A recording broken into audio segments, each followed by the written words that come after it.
the most important task we could ever think of, building God's kingdom. We're missing out on opportunities to do that because we've bought into this idea that to be a good man or a good person or whatever in this world today requires us to shoot for a certain level of success and to execute certain tactics to get to that level.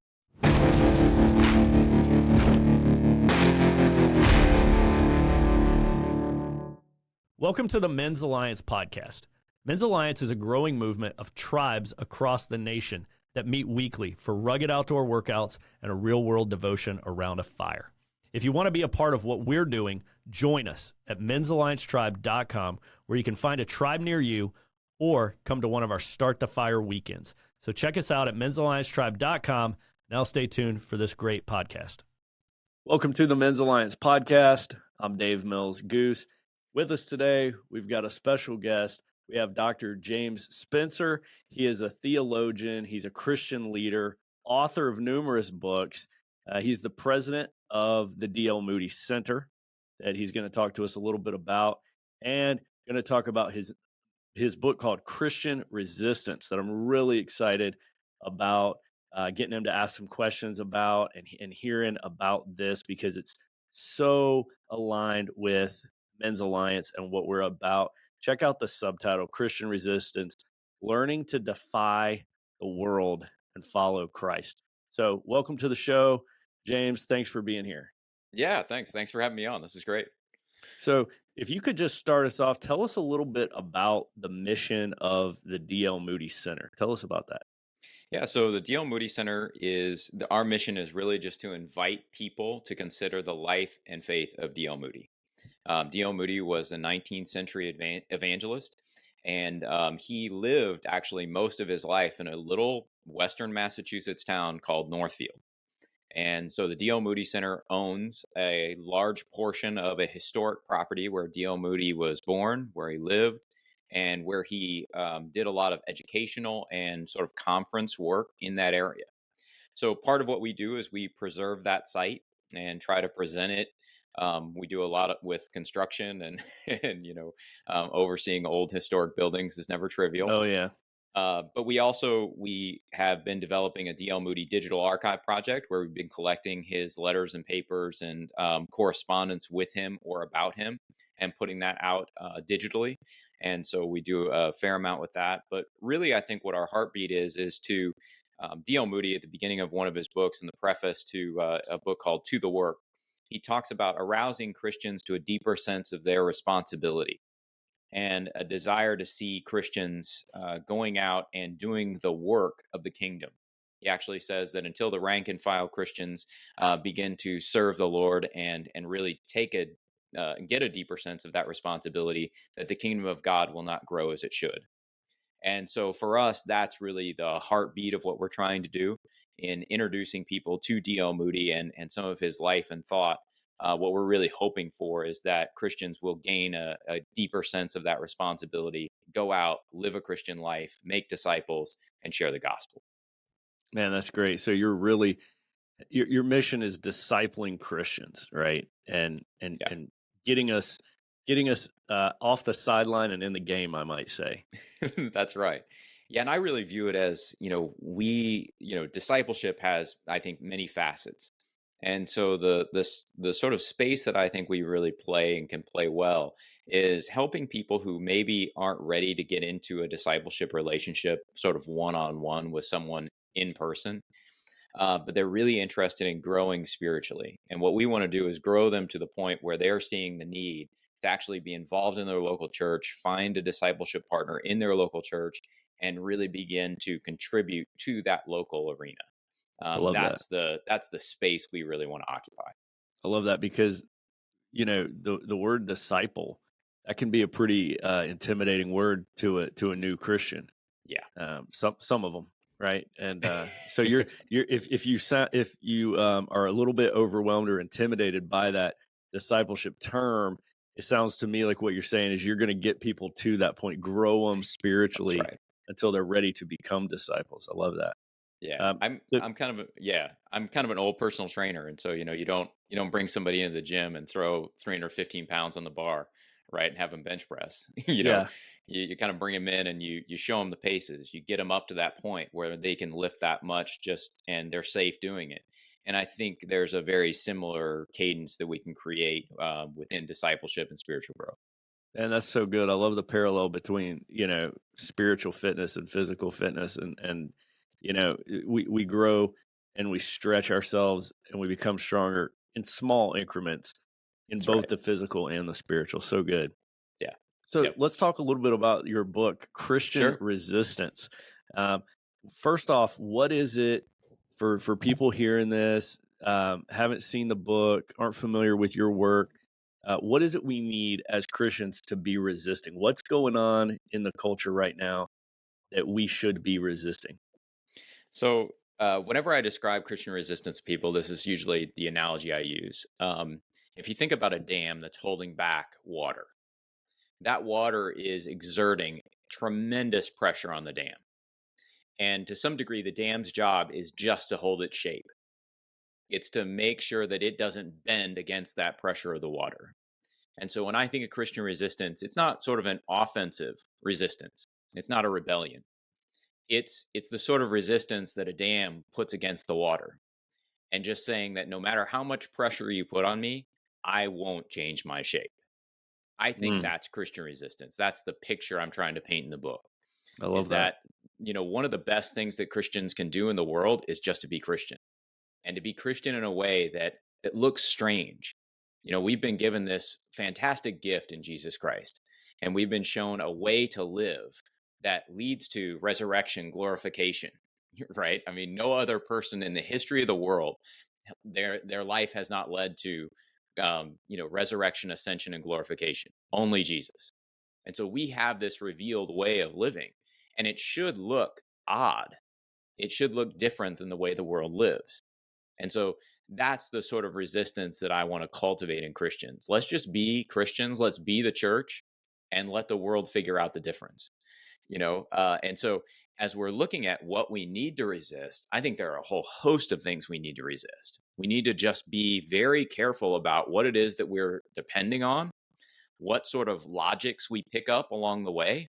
And we need to make sure that as we're thinking about who we are in Christ, that we're actually depending on Jesus as opposed to picking up these sort of, default operating systems, right, from the world and saying, well, the world's pretty stable, the world's pretty consistent. We can just do this and we can do it relatively morally. And that's what it means to be Christian. I think Jesus calls us to something much more radical than that. Yeah, I love that. When I think of a dam and this water pushing it, I think the first word that came to my mind hearing you say that was immovable. Yeah. I just think an immovable object that it's not going anywhere. And so what I'm hearing you say is that resistance isn't like go out there and do resistance. It's just continue being steadfast and immovable in your beliefs. And I'm also coming to my mind right now is, you know, Christ told us that the world is not supposed to love us and we're not supposed to love it. And we're supposed to have hard times and we're supposed to be persecuted and all these things, right? And I feel like that's an element of this. It's like oil and water. We're not supposed to. Right. Well, and I think if the other thing I usually say when I think about that analogy of the dam is that the water and the dam are actually touching. And so what I'm not suggesting is that Christians sort of divorce themselves from the world, that Yeah, we, get away from the world. But it's a very real pressure that's being exerted on us by the world, but we're in contact with it. We don't avoid it. We just don't bend to it. And so we are still supposed to be salt and light in the world. We're still that's supposed to right. be engaged in the world. And we need to do that in ways that demonstrate who Christ is. And so a lot of the book actually is, while I don't really treat this passage in the book, sort of the inspiration for the book was Matthew 6. Jesus is walking around with his disciples and he says, hey, see how they're giving over there? See how they're giving to the poor? Don't do it like that. Do it like this. And then he sees people praying and he says, see how they're praying over there? Don't pray like that. Pray like this. And then, finally he does it with fasting. And he says, you see how they're fasting over there? Don't fast like that. Fast like this. And so as we look out at our culture, there's going to be a lot of good things that are happening, right? Quote unquote, good things. We're going to see people giving to the poor. We're going to see people praying. We're going to see people fasting. We're going to see people serving or whatever it is that we do. And what we need is we need those eyes of Jesus to say, yeah, I'm seeing the way they're doing that, but that's not the way we should do it. We should do it like this. And I think what Jesus is doing there is he's trying to help his disciples understand that being a disciple of Jesus Christ, you may perform the exact same activity, but the way you perform it actually really matters. Wow. Yeah, that's good. And I think it was in that story, it was all about people doing stuff for show, right? And Yeah, getting all that praise and attention, doing things like prayer and tithing in a way that draws attention to themselves, that's and, right. instead of doing it quietly and humbly. Man, that's awesome. You make me think too of like the people who are really like um, trying to separate themselves from the world in every area, and basically create like some very uh, tight knit, very small Christian communities where they're really never up against the world. They're never interacting with it. And yeah, I think that's a great point for that's not what we're supposed to do here. That's not what resistance looks like. How are you going to reach them? How are you the salt and the light if you don't know any of them, if you don't come into contact with them? Right. And I think there's a sense in which people talk a lot about balance, right? And prioritization and all those kind of things. I try not to think in those terms.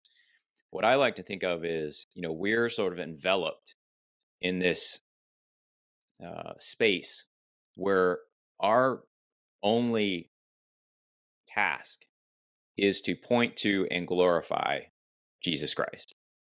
That's what we're doing. In every other activity that we're involved in, we are to point to and glorify Jesus Christ. Whatever else we're doing, it's almost like everything else is coincidental. you know so if we're speaking out against, on politics, let's say, well, we're not doing that because it's morally right or good or whatever. That activity is shaped by our primary task of pointing to and glorifying Jesus Christ. And if we can't do it and also point to and glorify Jesus Christ, it's our job to take a step back and say, maybe I shouldn't be doing it. Mm. And so there's a control or constraint, I think, that's put on Christians as we're looking at how to engage with the world. That doesn't speak to isolation, right? Which usually that's what we tend to think of. It's like, do we isolate ourselves from the world so that we can be disciples and make sure that we're living a holy and chaste life? Or do we engage with the world and run the risk of sort of being less holy and maybe compromising our faith? And it's like, well, that's not quite it. What we really want to do is we probably want to think about this in terms of, activity and constraint. And at some point, what we're really trying to go out and point to and glorify Jesus Christ. That is going to constrain some of the things that we might want to do because they will distract others. We're going to end up, reorienting them away from Jesus just by doing something that we really feel convicted about and interested in doing. And so we've got to be careful on that front. It's not about isolation. I think a lot of times it's just about our own restraint, deeply understanding why it is that we're here and what it is that we're doing, and then not engaging in activities that are going to disrupt that core mission. And that was so good. I love what you said about deeply understanding why it is we're here. And I know, just speaking for myself, that's something that we can get so busy in our day-to-day lives that we Yeah. can quickly forget. And we're thinking about, what's the best route to drive home with the traffic, and what's for dinner, and which kid we have to get where next. And then before we know it, we're not acting in a way that reflects Christ, and we've lost track of what it is that we're doing here. Yeah. Uh, that's a Yeah. I big mean, reminder. the story of Mary and Martha is a really fantastic one to sort of illustrate that point, because Martha doesn't seem like she's doing anything particularly wrong. Right. I mean, she's not, she's not cutting people up in the kitchen or something like that. I mean, she's just preparing a meal and doing the normal things that would be associated with hospitality. And, ultimately what Jesus tells her is, you've been distracted. You've been distracted by all of these different things that you're serving. Mary hasn't been distracted. She's here sitting at my feet. She's chosen the good portion. You've missed it. And so it won't be taken away from Mary, but I think it was still on offer to Martha. Right.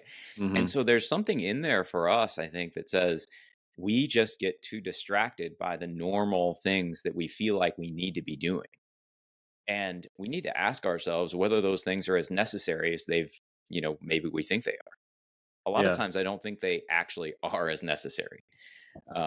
I know one of the things that I've dealt with a lot over the last few years is just, time on screen, right? Now, obviously, I don't get away from technology completely. We're on we're on Riverside here recording We're a doing it podcast. now. That's right. I mean, I have emails to answer just like everybody else. I've got text messages coming in and all those kind of things. But the reality is that you can really take a step back and say, I'm not going to be distracted by these things, and I'm not going to conform to the conventions that most of us conform to. I don't really feel the urge anymore to text someone back right when I get a text. I'm happy to wait, till the end of the day when I kind of have it slotted in as a time slot in my schedule to answer people's texts. I do the same with emails. And so that isn't a barrage that distracts me from everything else that I'm supposed to be doing. And I think to the extent that we can sort of step away from those conventions and recognize that, hey, life is about focusing on Jesus. Life is about sitting at Jesus's feet. Let's not make the mistake of Martha. Let's make the right choice of Mary. I think we can actually get there. It just requires some effort on our part. Yeah. No, that's a great point. We're talking about busyness, I feel, and this is something that I see it all the time in Men's Alliance, where men are not doing anything bad. They're doing Right. they're doing lots of great things. Problem is they're doing too much, and Yeah. they're so busy, and they've lost track of why are we here and what's our mission? What's Yeah. our mission on this earth? Why are you here? Um, and we let all these other things pile up on our plate, and actually we can fill up our plate with tons of good things that ultimately distract us from our real mission here. That's right. Can you give us any kind of like examples, some specific examples, some practical examples of stuff going on in the world today that we need to be resisting as Christians? Hmm. Definitely. I mean, there's, I think personally, one of the biggest problems we're all facing right now is technology.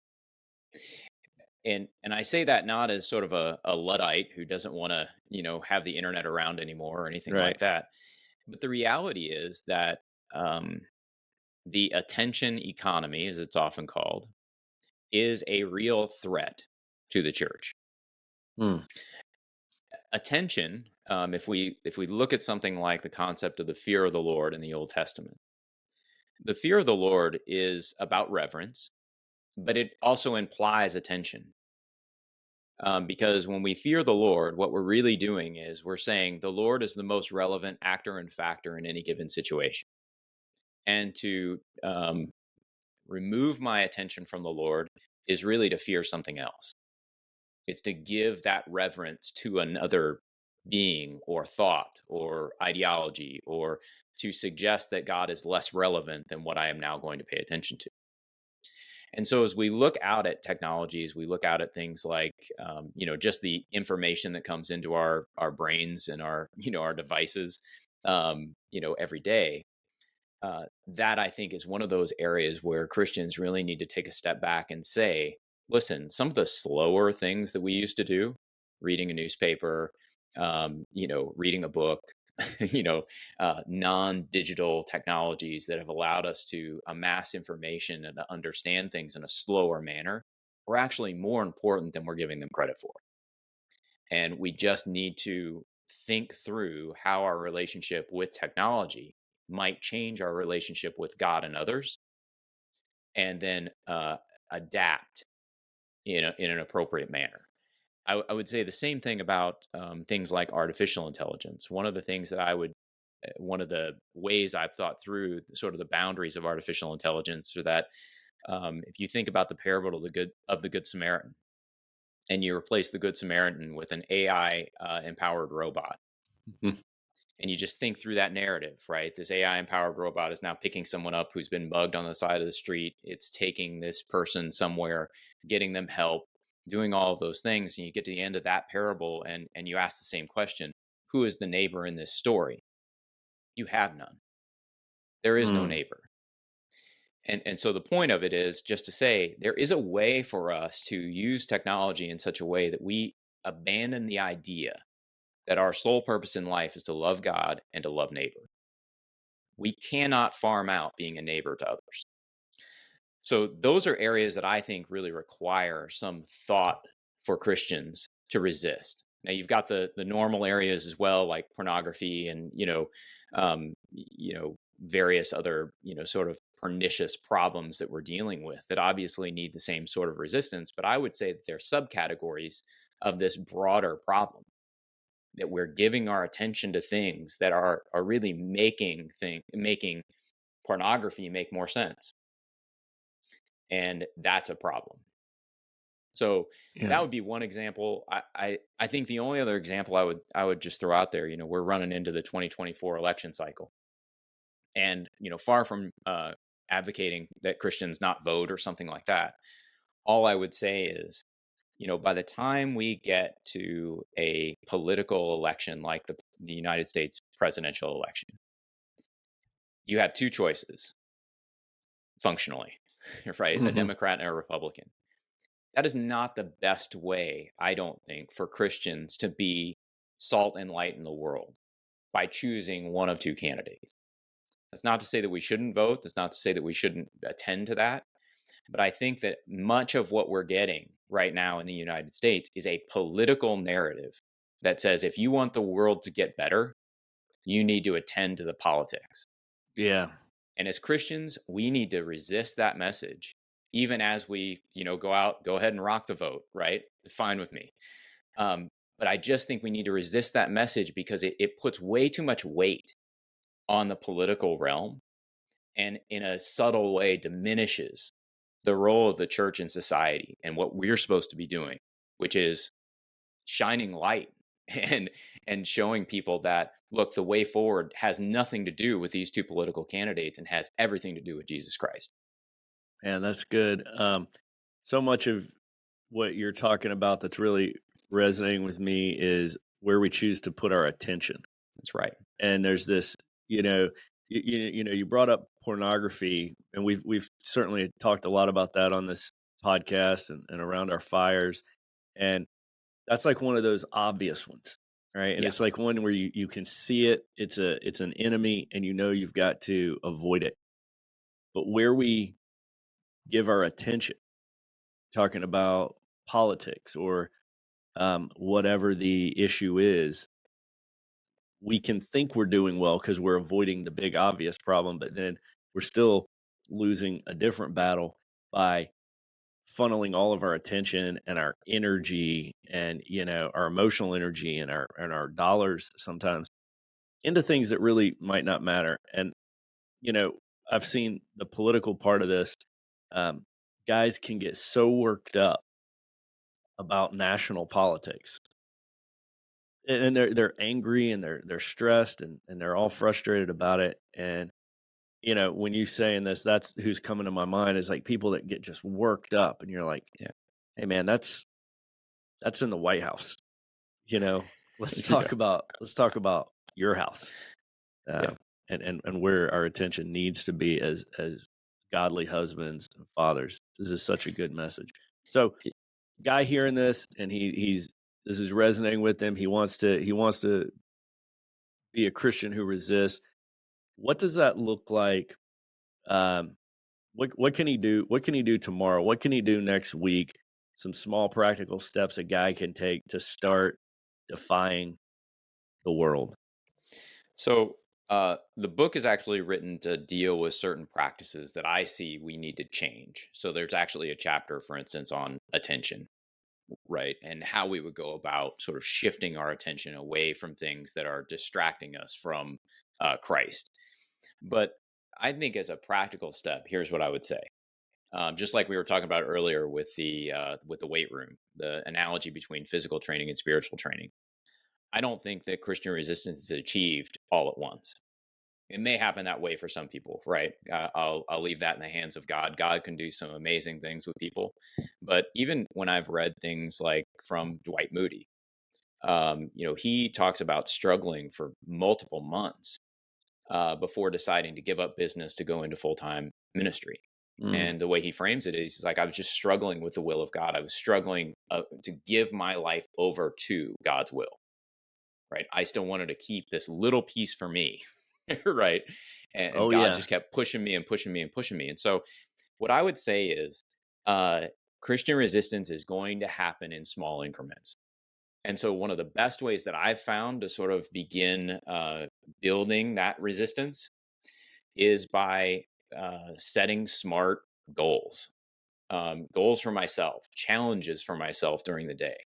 And those challenges usually look like, for instance, I've always been more of an academic. So my whole career, I did a couple masters and a PhD. And so, I geek out on that stuff. I love sitting down and reading books and writing and all that kind of good stuff. That's great for me.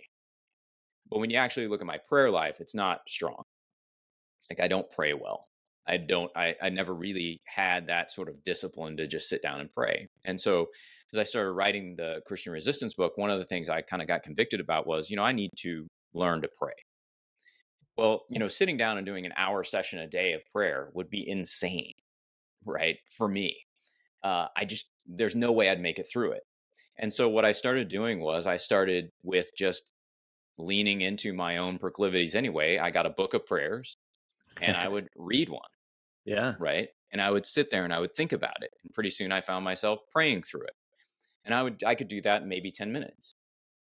And then, as I did that consistently for 10 minutes a day, right? Then I could start maybe writing my own prayers, right? And I found that to be a really helpful exercise for me, right? So leaning into those things, we're reading and writing and taking in small chunks where all of a sudden I'm sitting there going, this is great. Like, I'm actually talking with God, conversing with God, but I'm doing so on through a medium that I understand.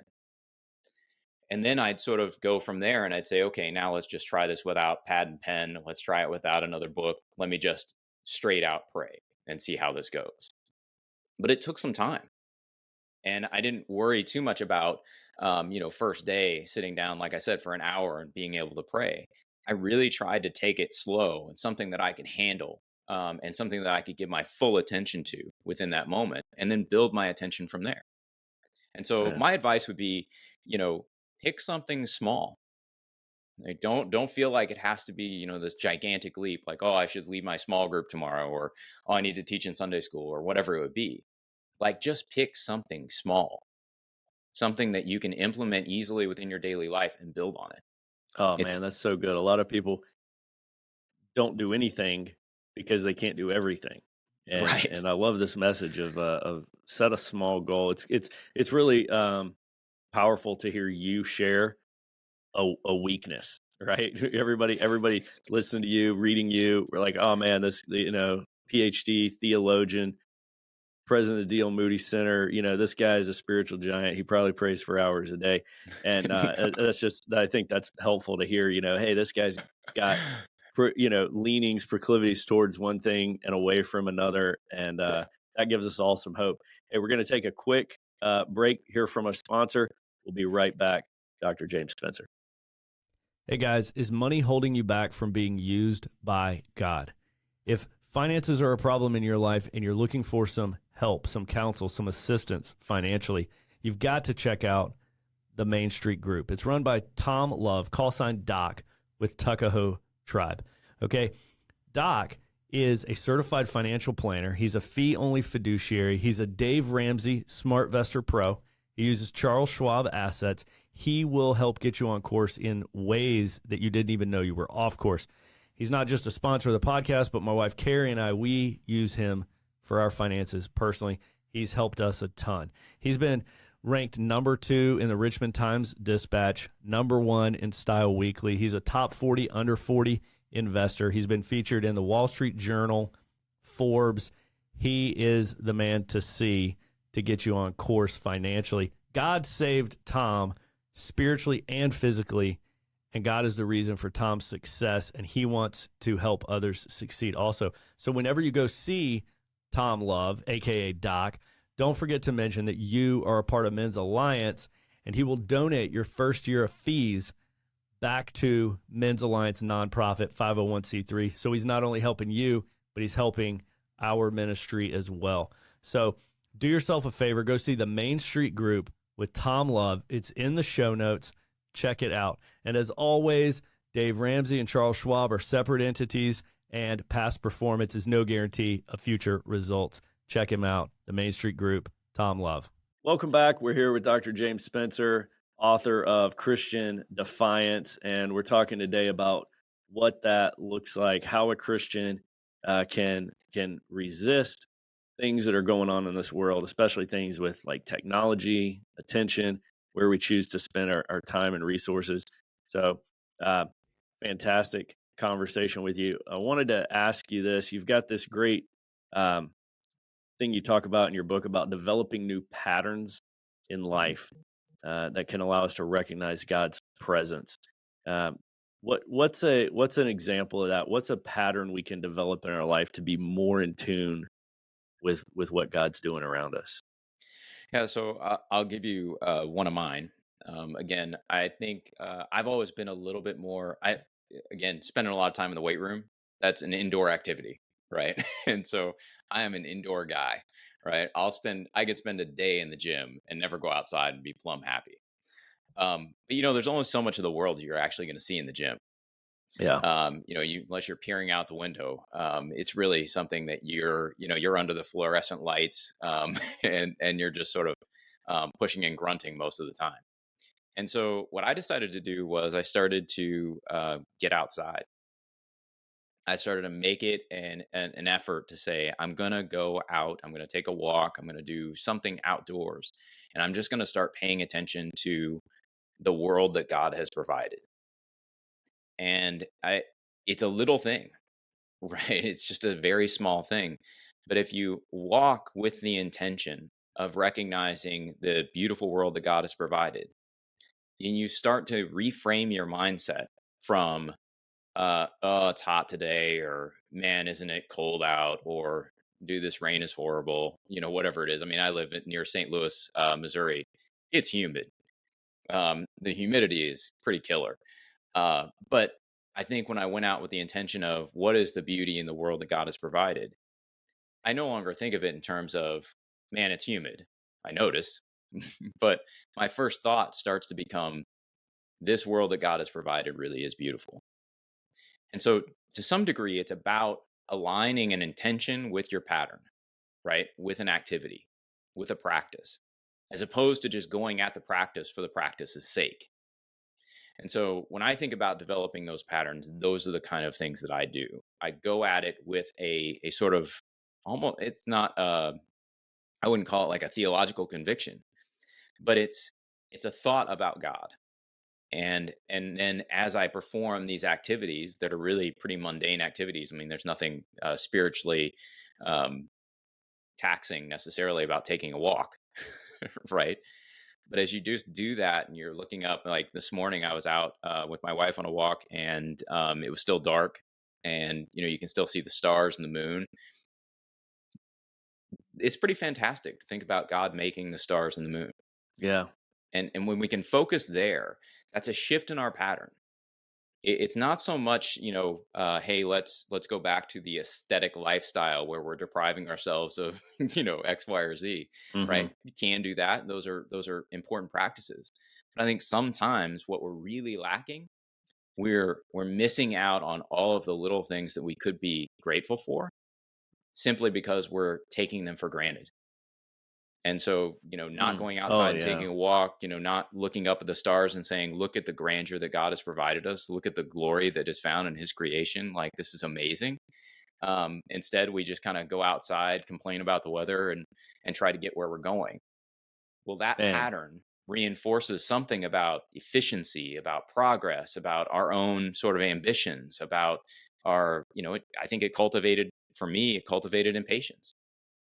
Yeah. And now when I'm out and I'm looking at things a little differently, people God's creation becomes something that's beautiful. People become less obstacles to me getting where I'm going, and now they become, neighbors I should love. I mean, those are the sort of patterns that I think we need to be cultivating. And you are speaking our language about getting outdoors.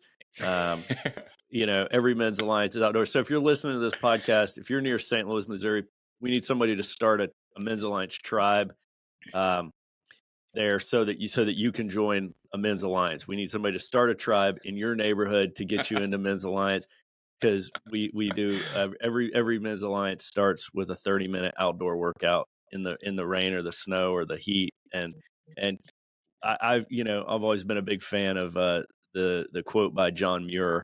I'd rather be in the mountains thinking about God than in church thinking about the mountains. Right. And Yeah, I've kind yeah. of always just been that, felt more connected to God when I'm walking through a forest or standing at the ocean or just standing by a campfire. Right. Yeah, That's when I feel most connected to God, when I'm in His creation, and thinking in those terms of, man, everything that I see here, He's made, and He's matched the colors of things on this planet to the cones in my eye, so that I can appreciate the beauty of this sunset. He made the two to fit together. Um, that's so awesome to hear, and I love your practice there that you're getting into. I think more men need to get outdoors. I think, one of the yeah. things I noticed in my life about 9-10 years ago was that it seemed all of my problems existed inside, like stress and anxiety and Mm, depression, yeah, and I would say pornography. Uh, I think a lot of those things are results of they're indoors. They have to do with yeah. technology. They have to do with comfort, right? We're sitting in a couch in a lazy boy. We're under artificial lighting in a climate controlled room, staring at a screen, and and we're down, and we can't figure out why we're not operating at our peak. Maybe it's because that's not what we were designed. We're not in an environment that we were designed for. And you go outside, you close your laptop, you walk outside, you go for a walk around your neighborhood. Your problems start to get smaller Yeah, as you start to breathe some fresh air and walk and talk and enjoy the beauty. And it's not like, I'm not saying it's some sort of magical cure all. Um, Problems are going to be waiting for you when you go back in, but you're going to be refreshed and recharged. And there is a huge uh, benefit. There's scientific studies proven to show, that mhm. outdoor therapy or ecotherapy um, is extremely productive. It's better to walk and talk outdoors than to sit and talk inside. That's really Yeah. cool to hear you echoing that. So we're going to build a tribe in your neighborhood. Yeah, I mean, I got into it just listening to some of Andrew Huberman stuff Oh on yeah. sunlight, and I haven't quite started doing the cold plunges yet, but the outdoor sunlight, that kind of stuff, it's like, Yeah. well, that makes intuitive sense, and so yeah, that's how I got into it. But I tend to agree with you. I think, our indoor problems are really related to this idea that we've gotten so efficient. Aldous Huxley, he wrote a book called Brave New World, Yep. and then a set of essays, Brave New World Revisited. And one of the things he was trying to accomplish in Brave New World was to help people understand that we can be just as trapped by efficiencies as we can by sort of a totalitarian regime, sort of comparing it to 1984 and George Orwell. Yep. And I think that a lot of what we experience as sort of our indoor problems are those efficiency problems. Everything has become sort of, it can run without us. And honestly, I think we get Mm. a higher rate of problems coming at us because it's more efficient for people to communicate those problems to us. Yeah, that's absolutely right. Yeah, and a lot of times I think what we're missing, and I would say this particularly as we move into sort of like, the AI, and I've been doing some more research on transhumanism, right? The implementation of technology into our actual bodies to make us quote unquote more than human. But I think part of what we're missing here is that part of being human is putting forth effort.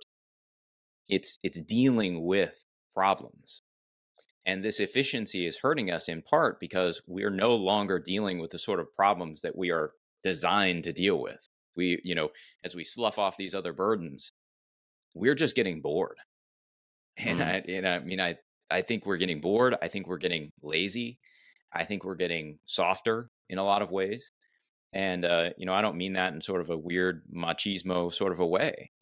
But the reality is that, without effort, I would never take somebody in, when I was doing personal training, I would never take somebody in and go, hey, today you're just going to watch me work out. That's going to have no benefit to them. Yeah. Like at some point, you got to put somebody under a bar, put some pressure on there, and that's how muscle grows. And I think to a large extent, we're losing that ability to pressure ourselves, to put ourselves under that sort of weight. And that I think is going to be a real loss if we're not careful. Man, there's so many great places we could go with that. You said something about people thinking that everything's so efficient and kind of automated that the world could run without them. And Yeah. I think that that is such a dangerous lie for any man to start to believe, right? Especially Yeah. when I think about, if you start to apply that to your family, right? And Hmm. if you're listening to this and you're starting to think that maybe my family would run better without me, or my wife and kids don't really need me at the wheel. Everything's automated, everything's efficient. Just recognize the fact that that's actually a lie. That's from the enemy that wants us to believe that um, we're very much needed, right? And usually men don't realize how important that they are, and how people are looking at us, even when we think nobody's looking at us. That's right. And there are problems that no amount of AI can fix, and no technology can fix. And it takes a presence of a husband, of a father, of a mentor, of a Sunday school teacher, of a small group leader. There's no replacement for a Yeah. man stepping up and leading and getting out of his comfort zone and speaking into somebody's life. Um, there's never going to be a replacement for that. No. So let me ask Oh, you this: as we start to kind of land this plane, what do you think right now is something, maybe another one of these lies or messages or false beliefs? What's keeping men from being more resistant, from being more of a bold Christian, from defying the world more? What are some of the things that we can be on the lookout for, that we can try to recognize that might be keeping men from having a bigger impact? I think one of the big things that I would say is that we are measuring ourselves based on the success of others.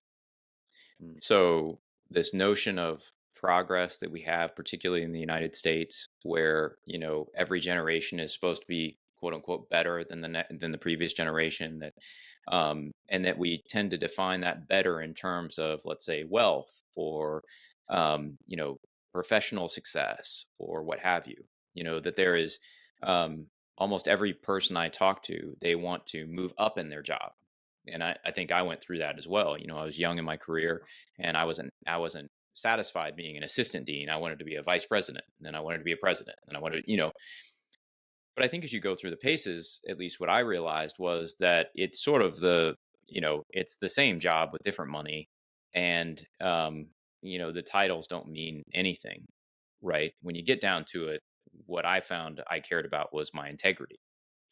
And so I guess what I'm saying is I think that notion of progress and this idea that to be successful, we need to achieve X, Y, and Z. And that X, Y, and Z is largely determined by our culture. It's, people are going to look at us and say, yeah, that person's a success. I think we need to slough all that off, because what it comes with is baggage. And that baggage is in the form of, in order to achieve X, Y, and Z, we have to do A, B, and C. And so now we not only get a goal, but we get marching orders, right? We get tactics to achieve those goals. And why I think that's a problem is, I believe that discipleship will open up opportunities beyond anything we could ever ask or think. And so as we're settling for the success that the world defines, and we're implementing tactics in order to achieve the success that we've settled for, we're missing out on discipleship. We are absolutely missing out on what God would have for us to help him build his kingdom. The most important task we could ever think of, building God's kingdom.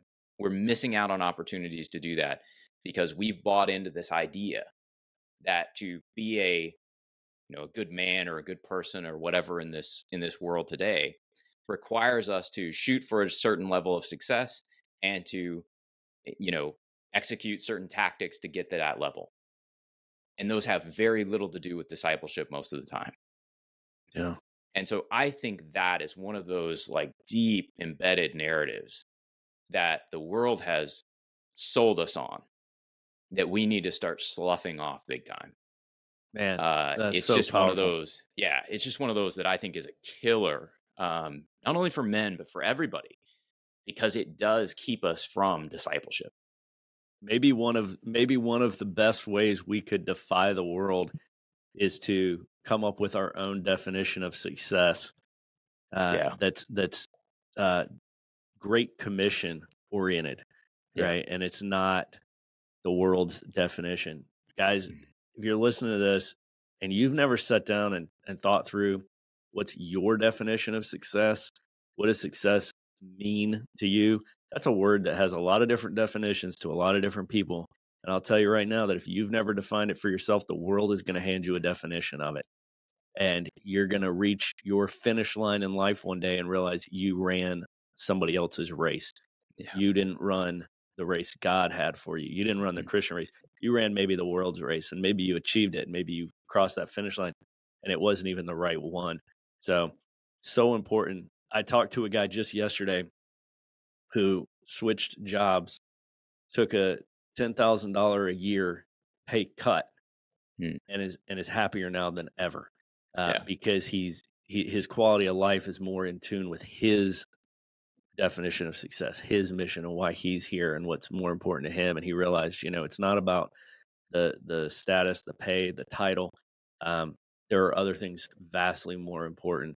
So, just one example that pops to mind from yesterday, but we've got guys that are, in parts of Men's Alliance, leading in Men's Alliance in other states that are realizing this all the time.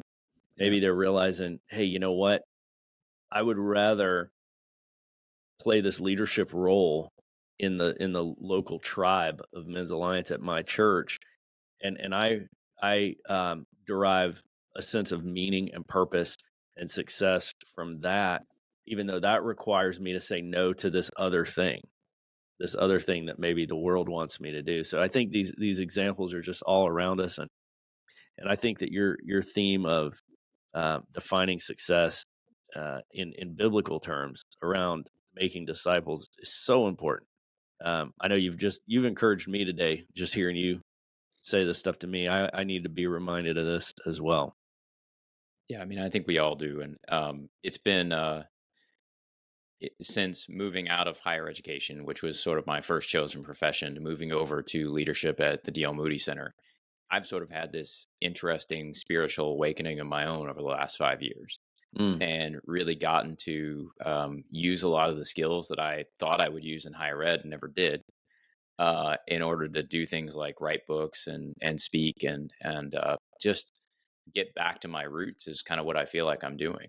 And so, yeah, writing Christian Resistance was as much for me as it was for everybody else. And I think that what God's word really revealed as I was going through it was that there are a lot of different patterns in my life. There are a lot of things and people that I'm paying attention to. There are a lot of people that I'm imitating that I probably need to change. And so I think it's been a convicting process to write the book and think about the concepts and start taking ownership of them. man, that's so good. Last question for you. What are you currently reading? What's Dr. James Spencer reading right now? Well, I've got a whole stack of books over here, but I think one that I'm reading right now that I'm really enjoying is called Paul and the Gift. It's a New Testament book on the Apostle Paul and how he frames Christ as gift.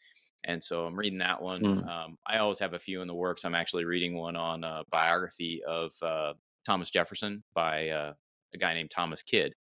and he writes from a Christian perspective on the founding fathers, and so I'm enjoying that one as well. And yeah, all kind of in service of working on. I've got a new book coming out next year, so doing the research for that and starting to write a little bit on it. And so yeah, Man, those are a couple that that's I've cool. got going. Paul and the Gift. I haven't heard of that. Yeah, I'm going to check it out right now, and we'll put it in our show notes. That sounds really really good. yeah, it's a great book. And so, of course, we're gonna link your book that we've been talking about, Christian Resistance: Learning to Defy the World and Follow Christ. We'll have that. Just check in our show notes right here, and go pick up a copy. James, thank you so much for being on our show. Thank you for your time, and appreciate the impact that you're having on the world and on the Christians in it. Thank you. Thanks for having me. It's great to be here. Thanks for listening to the Men's Alliance podcast. We hope to see you in one of our tribes or at one of our unforgettable weekend experiences. So join us at men'salliancetribe.com.